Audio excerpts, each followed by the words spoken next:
Hello, everyone. I am so excited for tonight's event.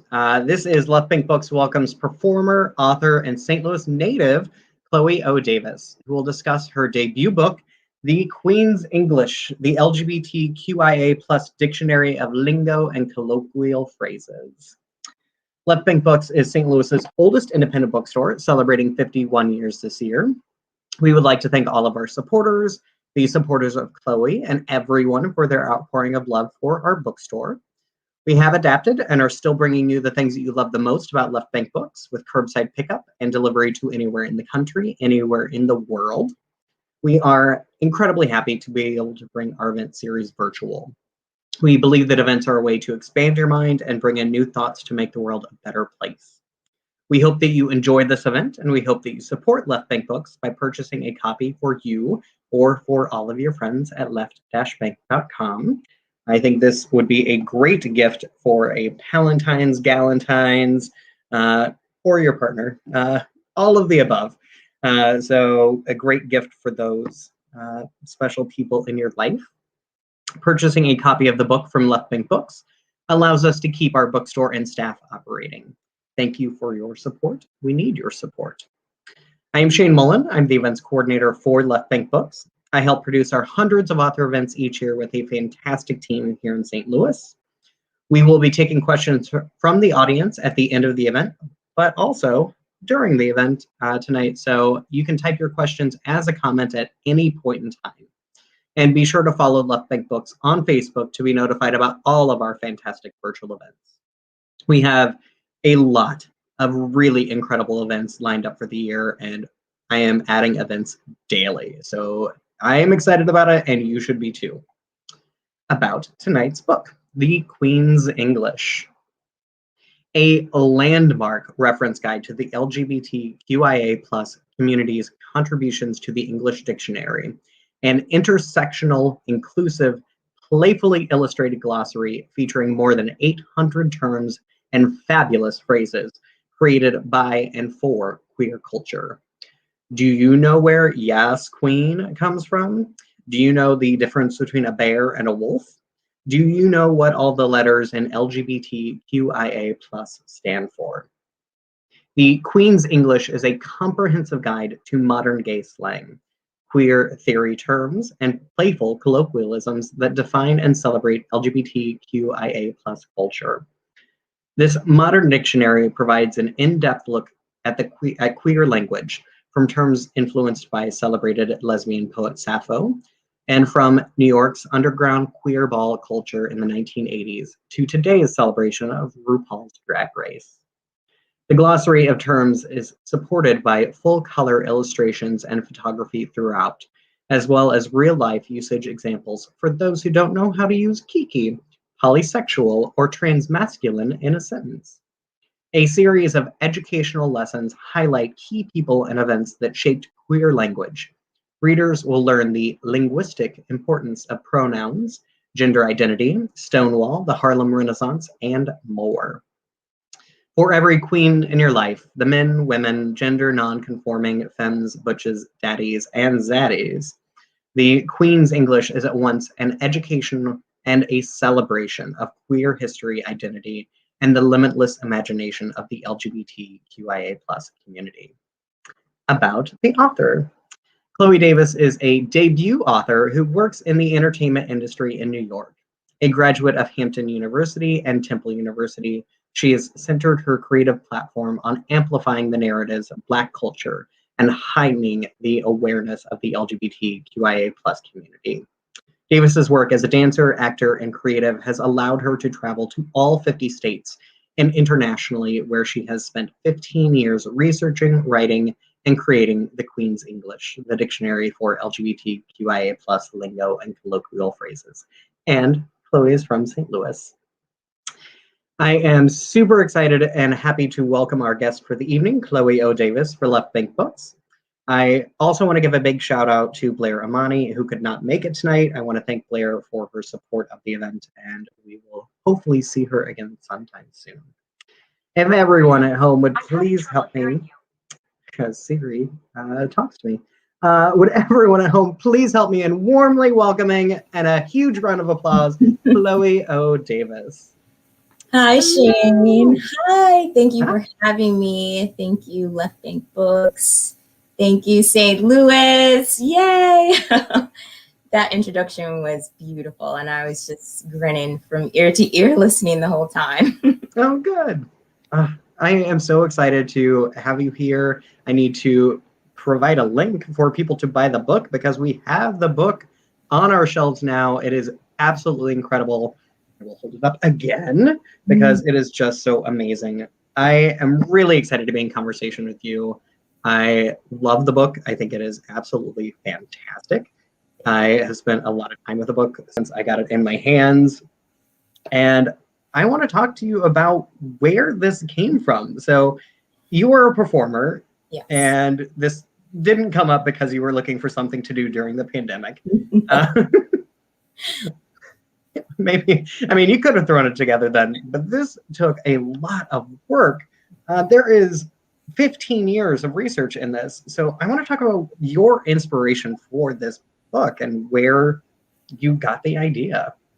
Absolutely. Well, thank you again for having me. Yes, the Queen's English is my love child.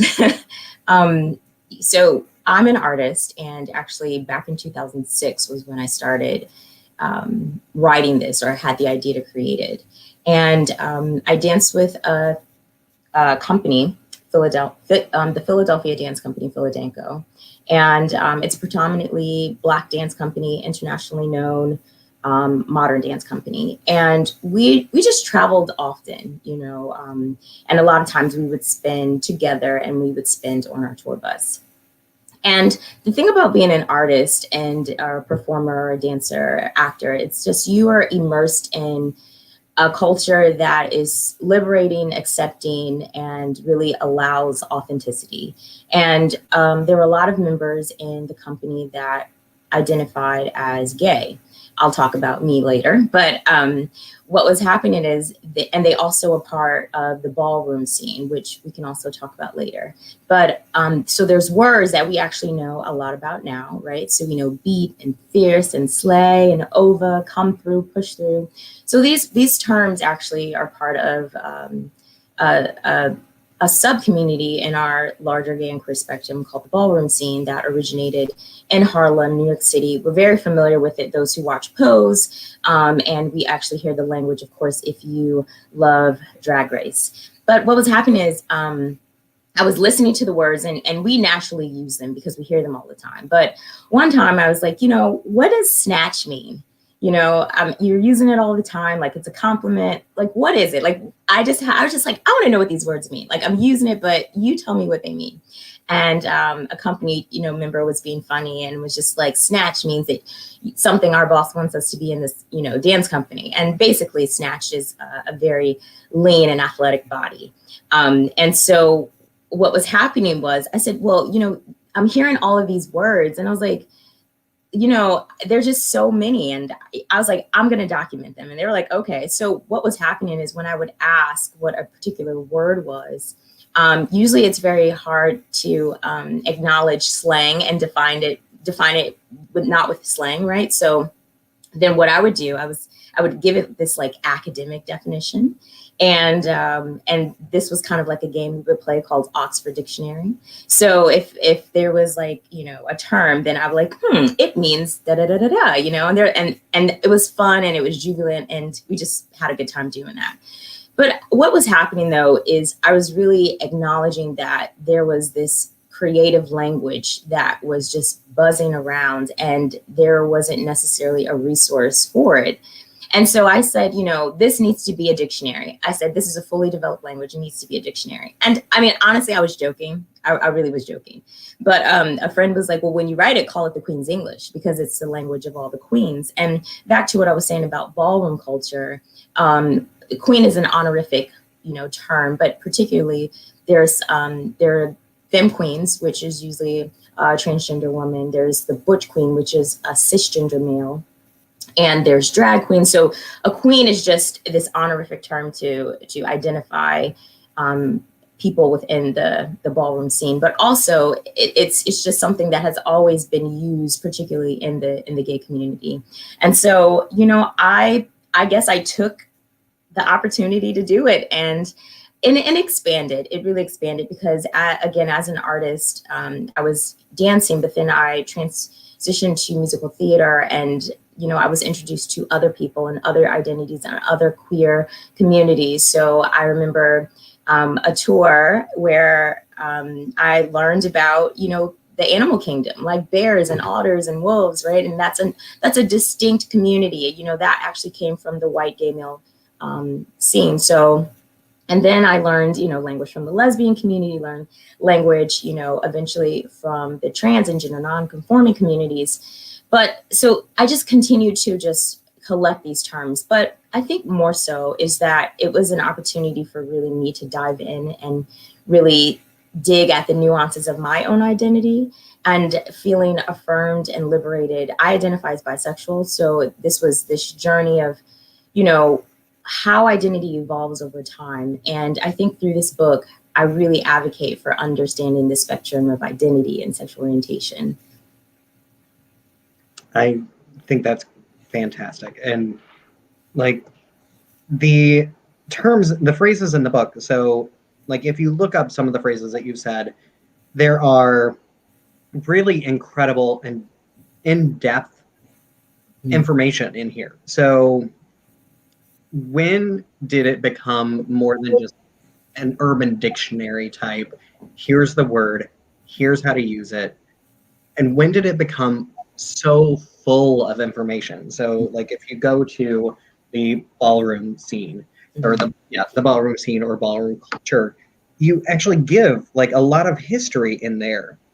And some things that I marked, the Just Be Yourself, inclusivity in the LGBTQIA plus community, like great terms and really helping break down, like it says, who are you? Yes.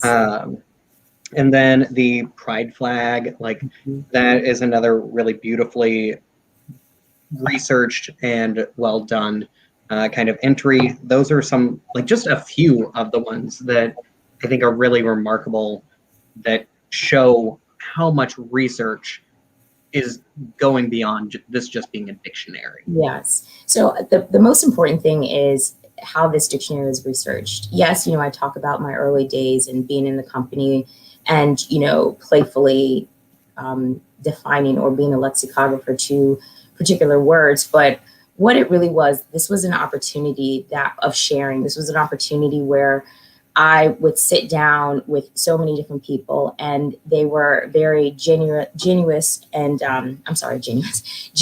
transparent and authentic about who they were, and they were sharing this information with me. So it was just like a duty that I felt like I had to share stories to empower identity, to empower people.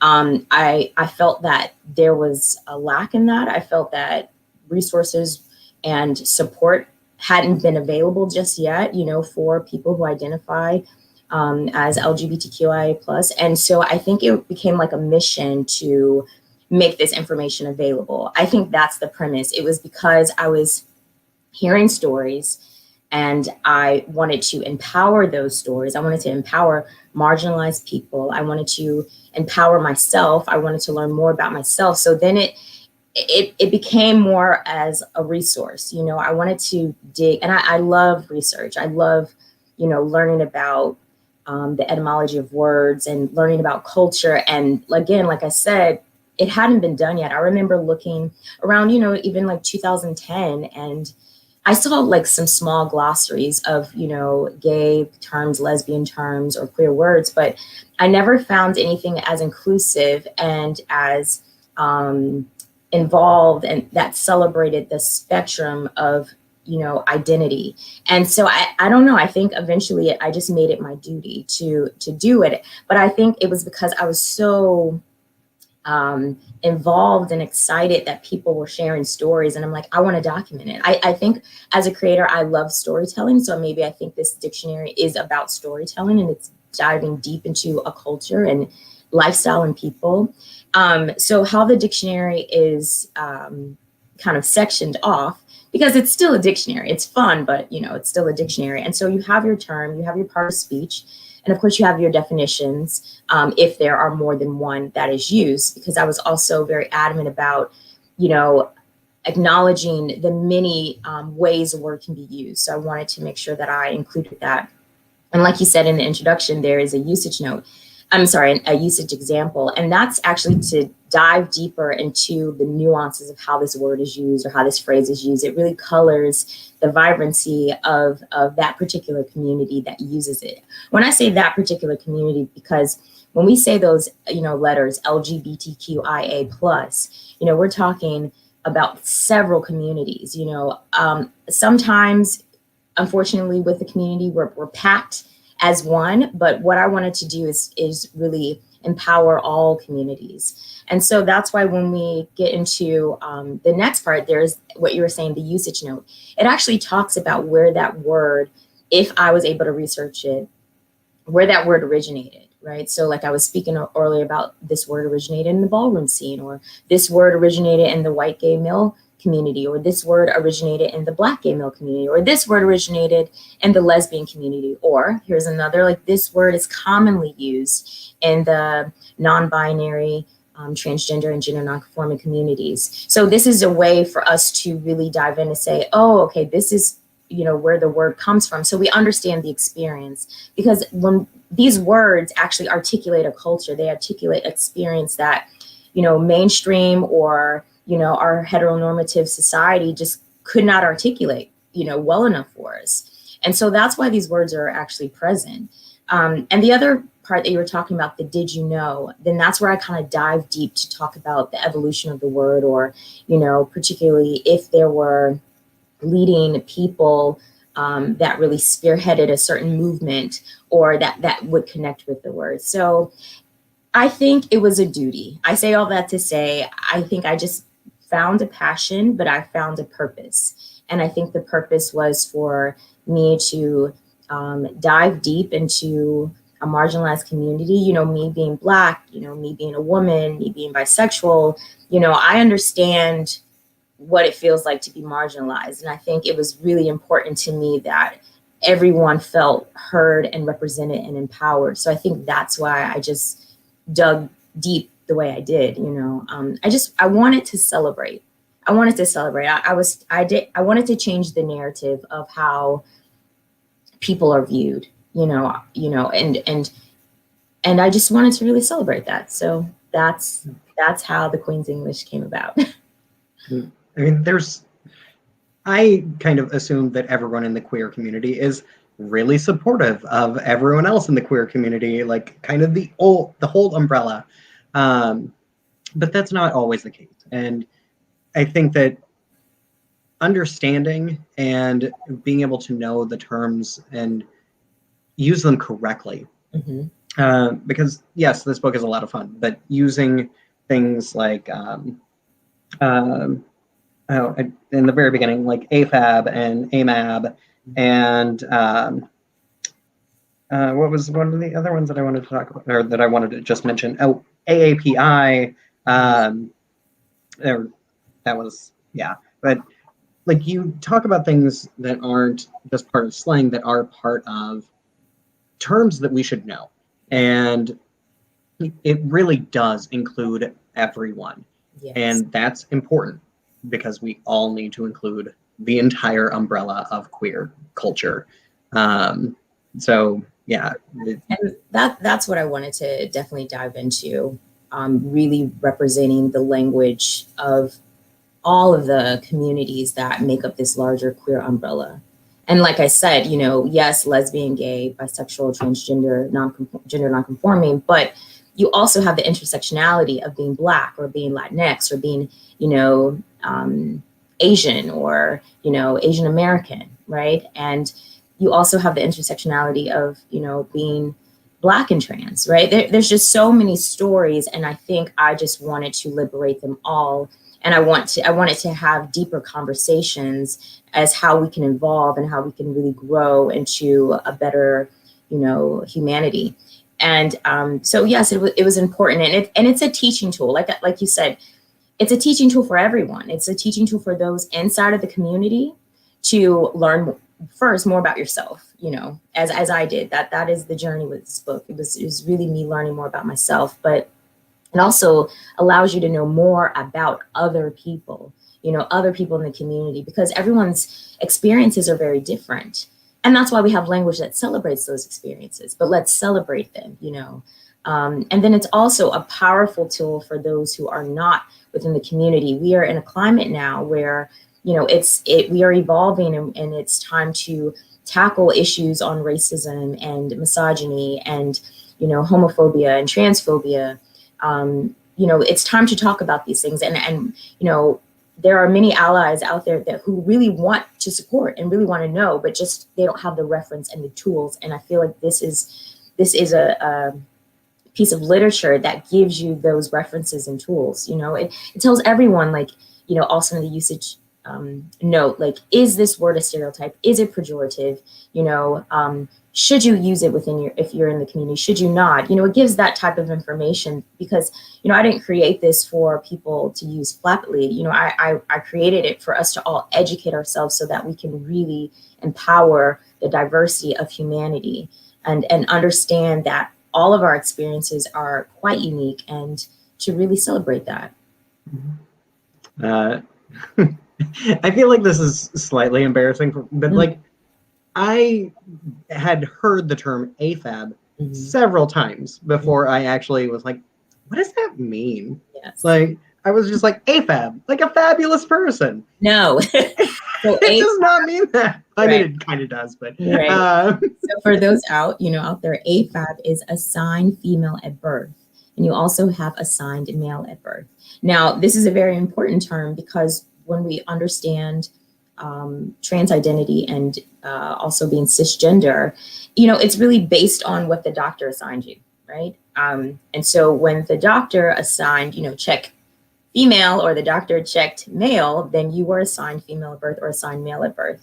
Only, I want to say, as of like 2019, I think it was in Colorado, that intersex birth certificate was given. But for a very, very long time, it was very binary, right? And so when someone does not identify with what the doctor, you know, assigned them at birth, then that is what, you know, we can identify as being trans. Now, the trans identity and experiences are all very, very different.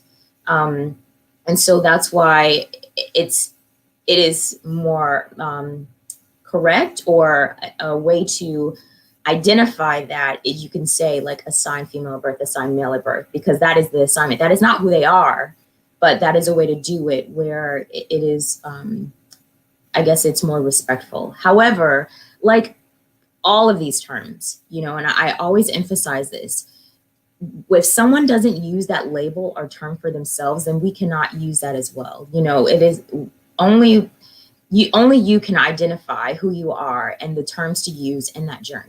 So when people, you know, give labels to others, then we're not being kind, we're not being respectful. You have to really listen, and even pronouns, you know, like when people say these are my pronouns, or even your name, you know, whether it is, you know, your chosen name, your legal name, your dead name, but when someone says this is my name, then that's also something that we should respect. So I think, you know, what you were talking about too, the dictionary is not just about terms. There's also these spreads. They're interstitial spreads, right? And they talk about people, places, things that really move, you know, our gay and queer language forward. But it's also about information. So there is a wonderful spread just about pronouns, because, you know, pronouns are not just binary. It's not just she and he. And also it's not just they. There are more. So it just really talks about that. And, you know, who are you, that umbrella, you know, I like to say that we all have layers to us, right? You know, it's your sexual orientation, it's your gender expression, it's your gender identity, it's your race, you know, all of those things. And I think all of those things really empower us and make us so unique. So, you know, just really affirming your layers of who you are. And And of course you have playful things too, like what's my gay type? Like I love that spread. I think it's so cool because, it dives into, the animal kingdom and, these stereotypic but fun, body labels that, gay men use. And then you have the lesbian spectrum, which is also like, these ways of expression that the lesbian community uses from, a femme to a futch to a butch, and all of these layers in between. And there's also like a fun quiz in there that talks about U-hauling and, just fun things. So it's a celebration of the culture. And so I'm just proud of it. It was a long journey. It was a long journey, but I think this is the moment. This is the time, that it's gonna be received. This is a moment. This is a time that we need it most, I think. Because we're ready to change. There's a lot of us that are just ready to change, but we just need resources. We need those resources so we can change and evolve. I'm going to share a couple of things from the audience. First off, Blue and Pono say hi TT, and Ebony says hi Sissy. Hi. It sounds like maybe they know you. I don't know. Yes. My friend Holly says, I love that you gave an outlet to people who wanted to share a really complex and vibrant culture with the world. Rainbow emoji. Thank you. I appreciate it. And let's take a question from the audience. So Jane says, working on a language-based project over 15 years, how did you respond to changing culture and corresponding changes in language use? Yeah.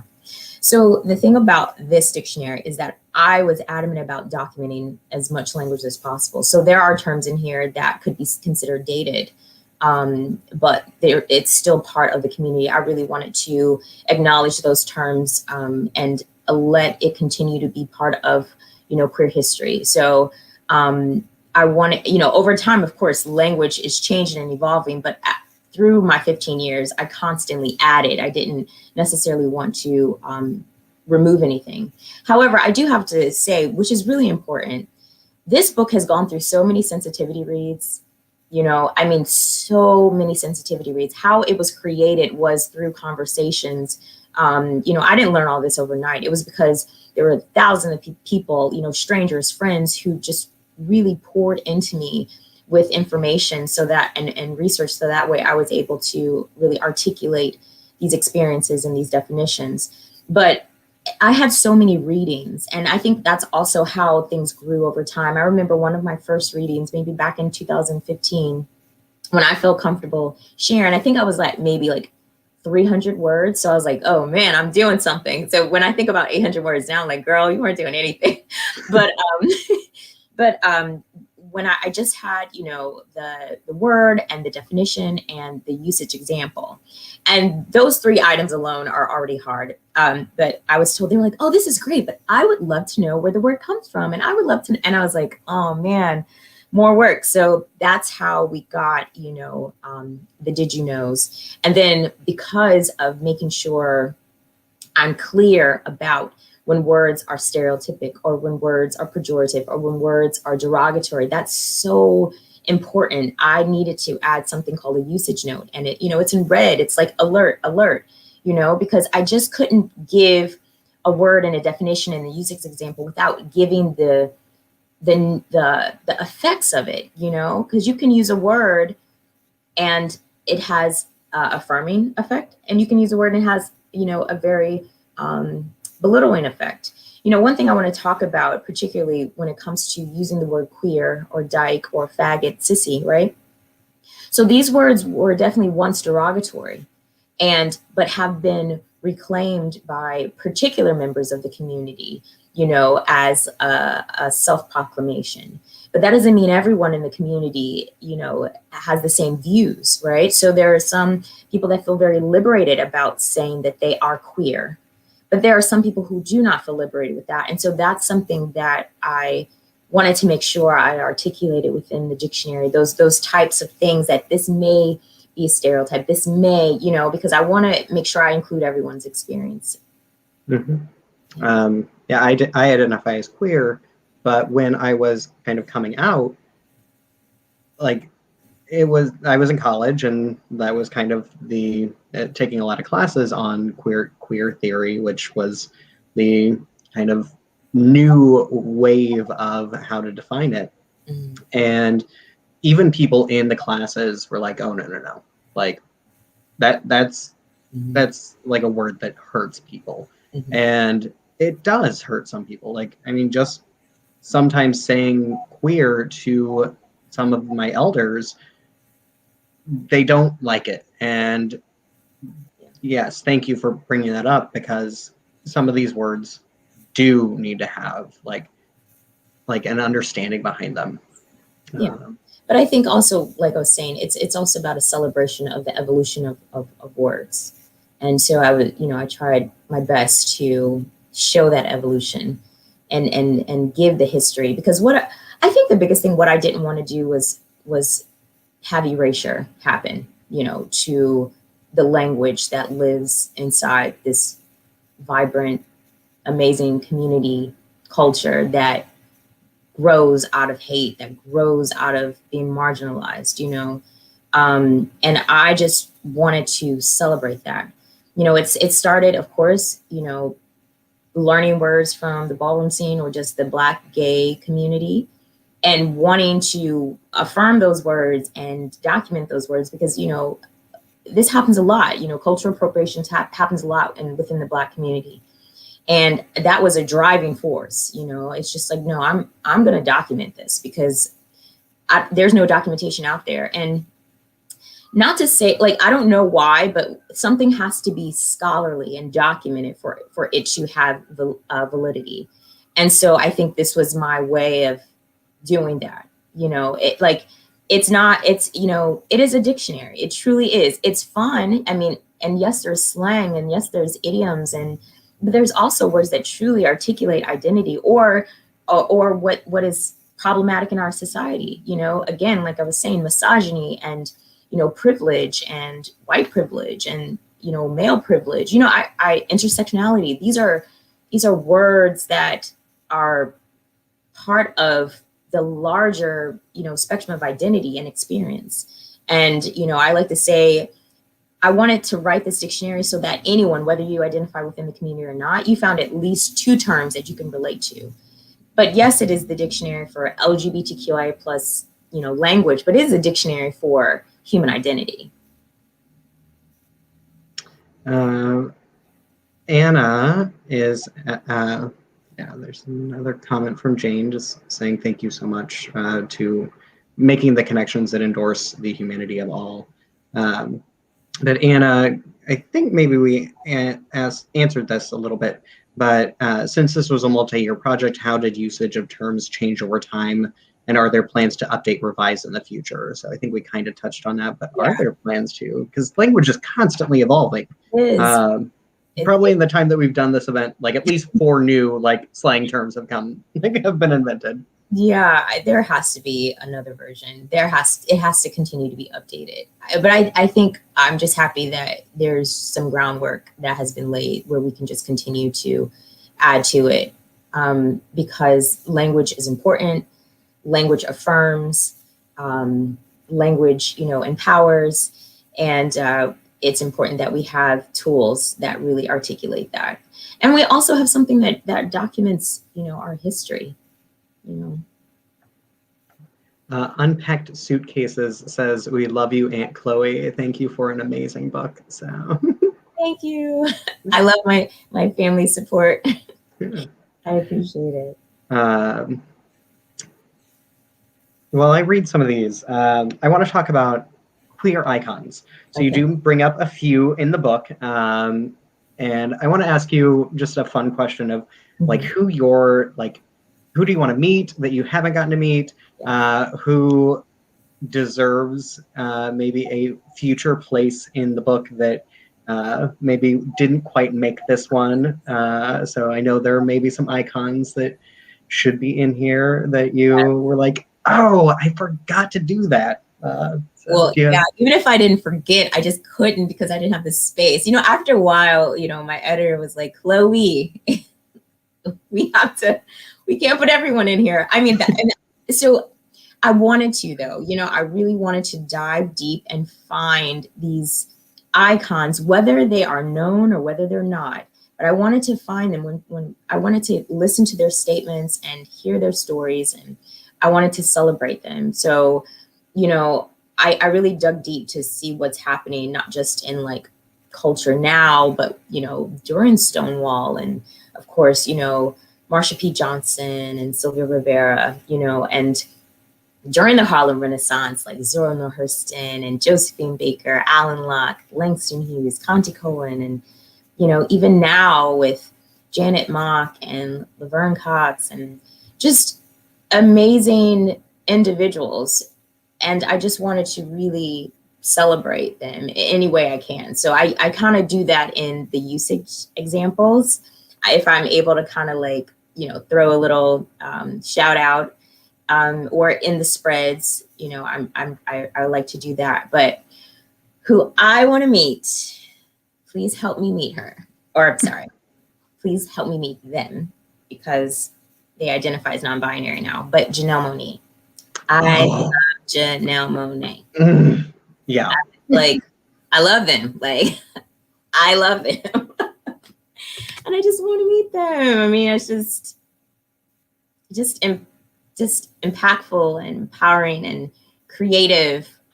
So creative. And I just think that they would, I don't know, I just think that they would love this dictionary. They would get it. Hopefully they'll just, love on me as well. I hope that happens to you. Janelle Monáe. I'm putting it out here. Let me throw it out in the universe. Janelle, if you're watching, you can find my email all over the Left Wing Books website. Just email me. I'll email Chloe. It'll be great. Yeah, but just really celebrating people like Christine Jorgen was the first person to experience. We call it gender affirmation surgery, but it was then called sex reassignment surgery. And that's what I mean about how words evolve and what's proper, what's not, right? So of course, then sex reassignment surgery, that just feels, okay, fine, this is what it is. But now that saying that is not affirming, it's not a reassignment. You're affirming who you are, but Sylvester, musician, I just go in, like Larry Kramer. It's just, the list goes on and on. Harvey Milk. Yeah. Bayard Rustin. Yeah. Bayard Rustin. Yeah. Alvin Ailey. I like to just talk about people out here who have laid the work, and, and those who are laying the work now. We're constantly standing on each other's shoulders to, make sure the future generations have a better opportunity. Because, let's really talk about that, right? So it's 2021. And yes, being out is okay. And still just in some places, that's still not the universal story. But just think those in the 60s and in the 70s, being out was just not the option. It just was not the option. And so that's what, you have words created like beard or, in the closet, these are, closeted. These are words that identify that experience, but we have to think about it. It wasn't just because someone was trying to hide, it was because of safety a lot of times. Yeah. The Red Scare or the Pink Scare was completely a thing. Like, people have been murdered. People have been fired. Still. The laughter scare. Mm-hmm. Yeah.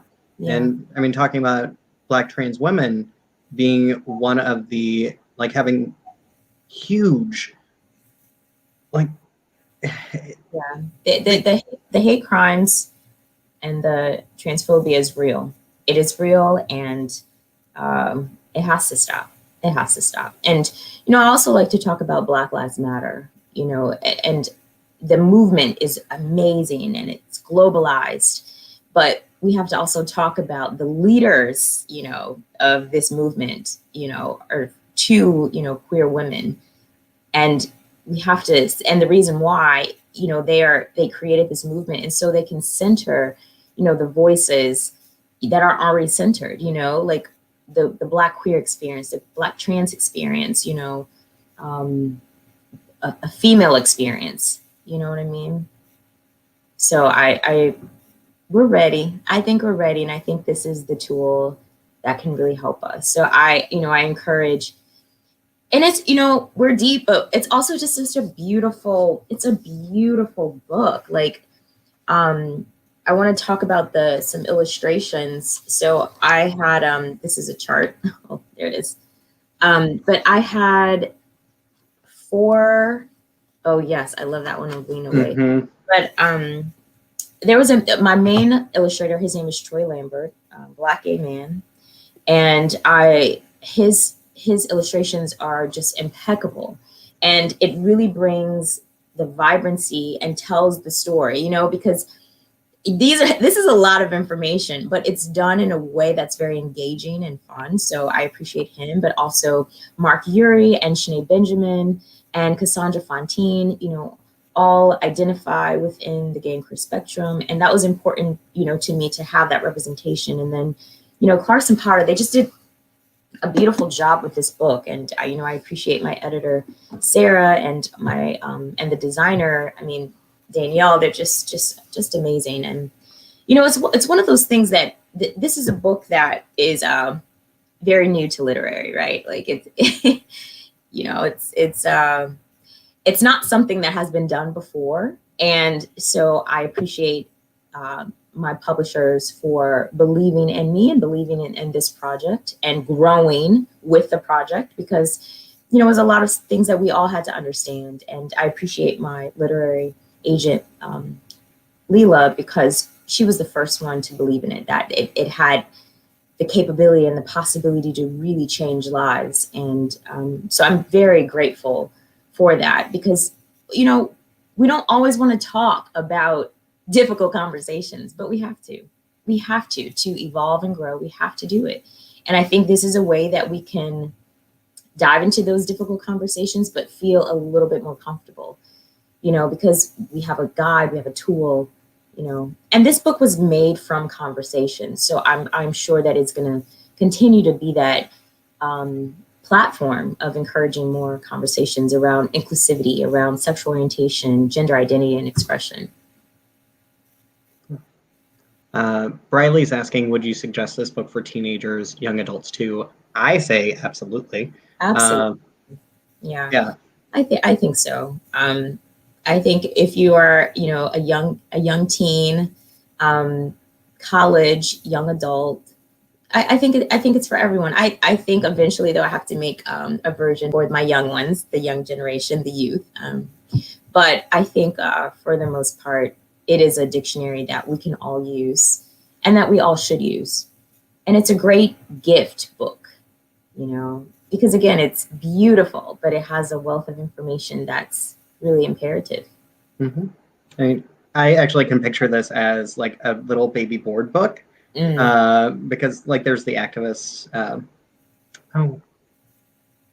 The name just went completely out of my head, but it's the A is for activist, okay. Which is like just this cute little, really more than cute, but it's a baby board book that uses activism words to like help kids learn the alphabet. It's adorable.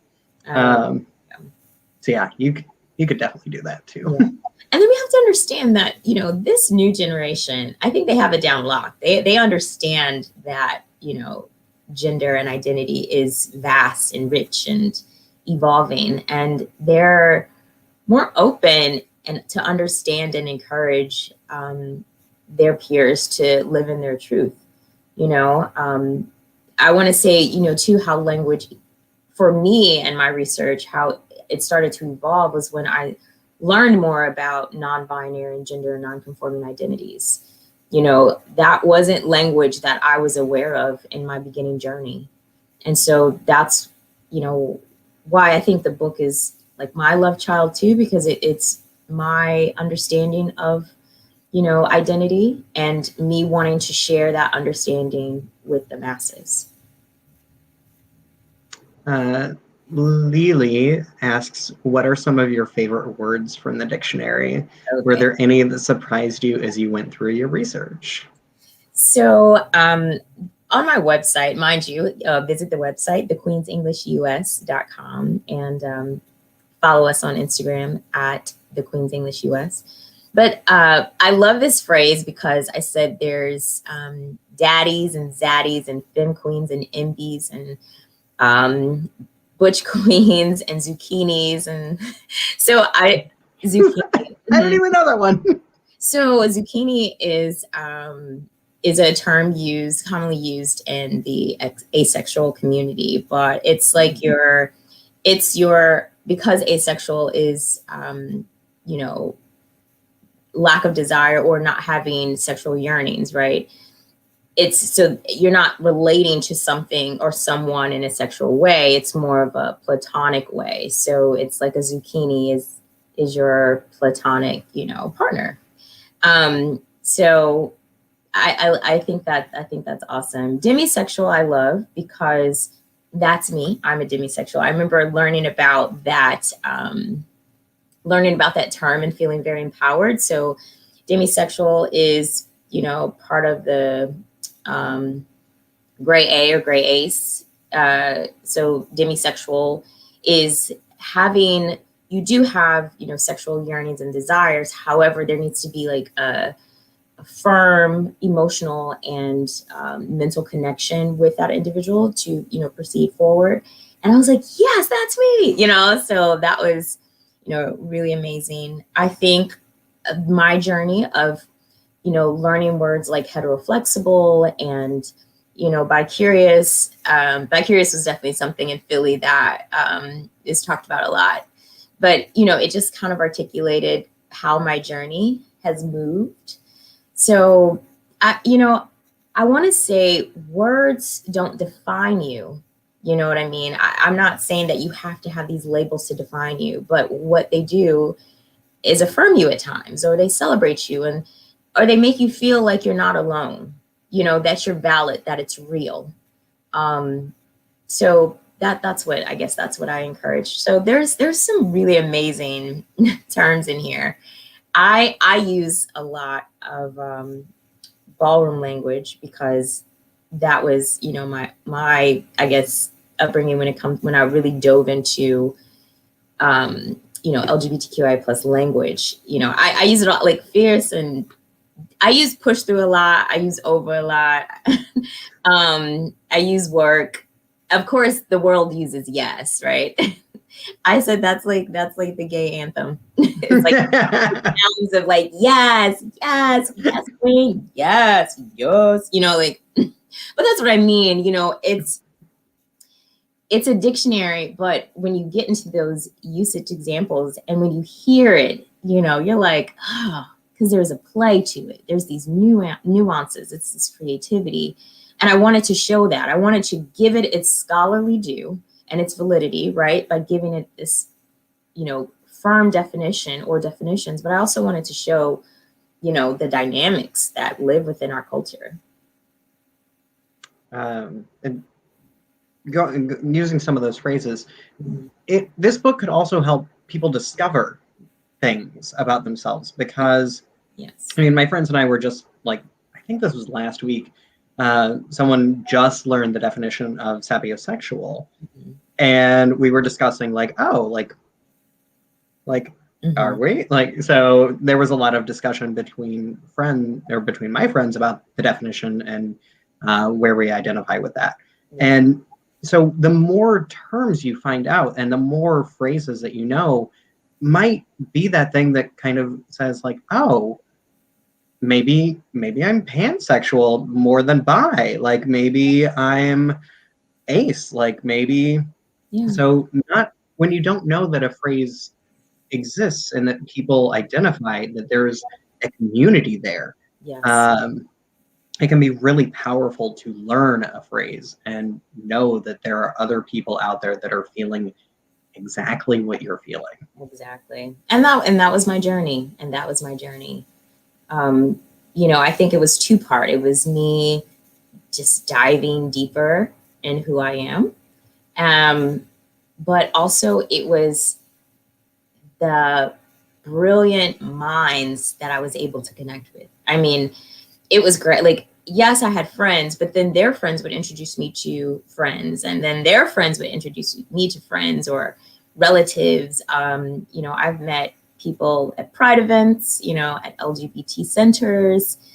I mean, I've met a lot of wonderful humans, and I'm just happy to, you know, share these stories. And you know, I dive in, like I dive into BDSM, I dive into, you know, the leather community. I dive into the asexual community, the aromantic community. I dive into the polyamorous community. So, you know, I love that plus. That plus is important. You know, so I know GLAAD in 2016, you know, added the Q, right? So LGBTQ, because they felt that, you know, queer or questioning was a way to help represent other identities that were not just lesbian, gay, bisexual, transgender, right? But I was adamant about I and A, intersex and asexual, because it's left out, and I wanted to make sure I talk about those experiences and identities, but also that plus, right? Because, and I have this joke in the dictionary, you know, it's LGBTQIA plus ABCDEFG all the way out to Z, but because it's a dictionary, but also that plus, you know, acknowledges the other identities that aren't always talked about: fluid, androgynous, you know, bigender, agender, pangender, polysexual, right? There are so many identities, and I really, really wanted that representation for everyone.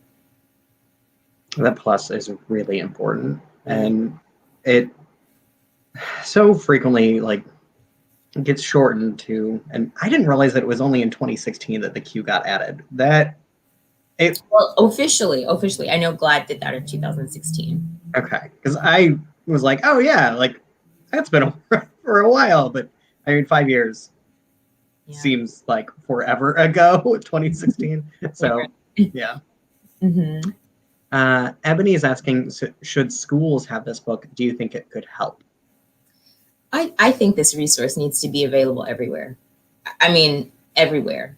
I think it needs to be available in schools and libraries. I think it needs to be available in organizations and businesses, corporations. You know, we talk about diversity, equity, and inclusion. This is a wonderful, you know, tool to really have and understand what that really means. When it, like, again, when it comes to not the complete identity, and that includes, you know, race and classism, and it includes, you know, sexual orientation, gender expression. It includes, you know, all of those things. So I think it belongs in schools. I think it belongs at colleges and universities. Yeah, I really do. I really do. I think it's done in a way that is playful and engaging, but it's very researched. But the thing about it is, it's still only like a slither of what's out there. I mean, I'm still researching now, and I'm like, dang, I wish I could have put that in there. You know, I do that all the time. It's so much more. This is not the end all be all, but it's a great beginning resource. Great. Yes. It's great, you know, but there's more. But I want to encourage and, you know, kind of challenge others to kind of dive deeper into the language. And I think that's what it is. You find a term, or you find, you know, someone you want to learn more about, and then you go down the rabbit hole, and it's a beautiful experience, you know, and I hope that that's what will happen. Yeah. Charles, well, I want to ask from Melanie, or I guess I can kind of answer this, but we were talking about high school and how this is an appropriate book for high school students, but how would folks get in touch with you if we wanted to see if you could do a virtual book talk with youth? And I will say that this event is a video afterwards, so if you have friends that you think would get a lot out of this conversation, which I hope you do, you can share this video and they can watch it whenever and discover Chloe's book. But yeah, do you have plans to do Well, yeah. So if you visit us, www.thequeensenglishus.com, and just click our subscribe or contact us, and then someone can get back with you as far as setting up a virtual event. And it, Pride is around the corner, but it's not just about the month of June. This is something that we should continue to dive into. But yeah, I just ask that you continue to spread the word. It's really, really exciting, important. So Shane, I was going to say, what are some of your faves about the book? I do love the illustration. So the more time I've spent with the book, the kind of more just incredibly, I just love the nuance and the beauty of it. But I've been learning a lot. I'm not young anymore, so I may have gotten a little bit away from the hip terms that the kids use, I think is how us old people say it. But so I keep discovering words that I didn't really know what they meant, even if I'd heard them. Some words I'm like, I had no idea. Who's been saying this? But I just love history, and I love lexicography. Yeah. That's it. I know that there's a lexicographer, lexicography. Yeah, that's it. But seeing some of the people that I don't think about daily, and that kind of maybe don't have that reminder in my daily life, it's really incredible. I used to work at a lesbian bar, so I know a lot of the phrases from the lesbian world. I work with a lot of trans. Yeah. I work with a lot of trans people and gender non-conforming people, so I hear a lot of these phrases, and sometimes, I need to look that up. So I will be really happy to have this book, so I can come home and be like, what did they mean when they said folk queen? Right. I said sapio daddy. I mean sappho daddy-o. Yeah. Mm-hmm. I want to ask one more question from the audience, because I did look up something that I had learned not that long ago, but Charles was asking, what did you learn about the range of terms used by Native Americans and Indigenous people? And I want to say that the two-spirit is a phrase that I discovered from an author identifying that way. Mm-hmm. And so I did do a lot of research about that, and I think it's just a beautiful concept. So yes. And yeah, that two-spirit is in the dictionary, and I loved diving into that culture more. And I think the illustration that goes with it is quite beautiful. But two-spirit is, a word that was used collectively to say, okay, within all of these tribes, because each tribe has their own native word to identify someone who, is not binary, is not male or female.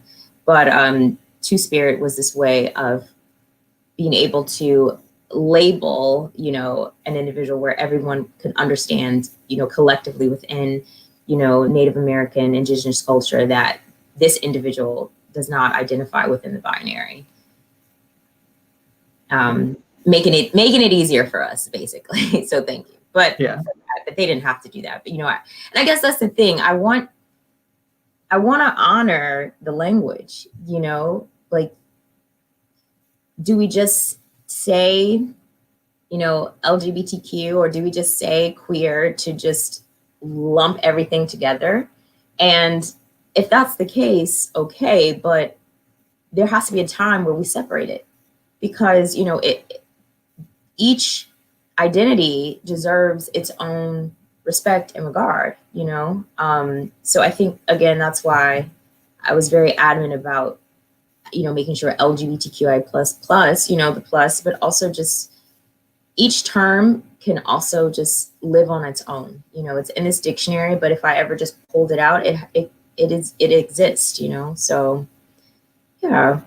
And also Hydra, which is a term used in India that also identifies someone who is not on this binary male-female. So I try to use language that is not just, American or comes from, a white lens, you know what I mean? I was very adamant about making sure that the Latinx community and, the Black community and the Native American Indigenous community, also the Indian community, had language in the dictionary. Even though, yes, this is American, but, Americans, we are so many identities. And I think that's also why I love, the umbrella that talks about our layers, and it asks, like, what are your layers, and you can dive into that.